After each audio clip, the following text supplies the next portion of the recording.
অনেক সময় দেখা যায় আমরা কোনো কোয়েশ্চেনের আনসার হয়তো বারবার পড়ে যাচ্ছি, কিন্তু কোনোভাবে সেটাকে আমরা মেমোরাইজ করতে পারি না। সেক্ষেত্রে একটা স্টাডি মেথড রয়েছে যেটা ফলো করলে আমরা ইজিলি কোনো কোয়েশ্চেনের আনসার মনে রাখতে পারি। এই স্টাডি মেথডটাকে বলা হয় অ্যাক্টিভ স্টাডি মেথড, যেটার ফার্স্ট রুল হচ্ছে close the book.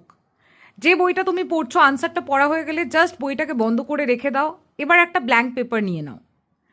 Next step হচ্ছে রাইট ইট। যে আনসারটা পড়েছো সেটাকে লিখে ফেলো। এই আনসার লিখতে গিয়ে দেখবে তুমি একটা স্ট্রাগল ফিল করছো, তোমার কিছুতেই দেখবে কিছু পয়েন্টস মনে পড়ছে না, কিন্তু এই সময়টাই দেখবে তোমার ব্রেন প্রেশারাইজড ফিল করছে। আর এখানেই তোমার ব্রেন কি করবে, এই প্রেশারাইজড ফিল করে ইনফরমেশনগুলোকে অ্যাজ অ্যান আউটপুট বের করবে। লাস্ট স্টেপ হচ্ছে চেক ইউর আনসার্স। এবার কি করবে, তুমি যে আনসার্সগুলো লিখেছো সেগুলোকে তুমি চেক করো, দেখবে যে গ্যাপস বা যে পয়েন্টসগুলো মিসিং সেগুলো তুমি ইজিলি নোটিস করছো।